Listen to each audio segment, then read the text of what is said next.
Okay. So bali meron na naman tayong accomplishment na ginawa. No power na gimbal. So ito yung mga parts. Binaklas-baklas na natin. Ito yung kanyang rotor.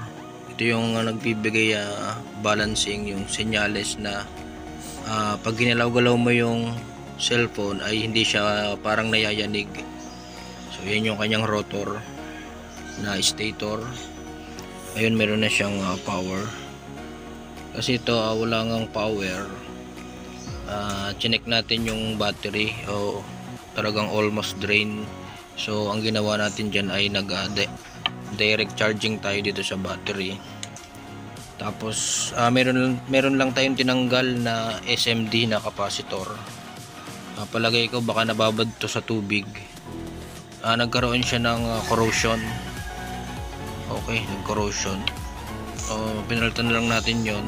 Gumana naman siya. Okay. So ayan, ito yung kanyang leeg. Tapos ito yung kanyang tinatawag na magnetic field. Ito yung magnetic board kung saan dito siya nakakonect. Ayun, dito sa kanyang kabilang rotor. Ayan, meron pa yung rotor dyan. Diyan, ayan. So kakargahan muna natin siya, tapos trial tayo kung goods na. Alright.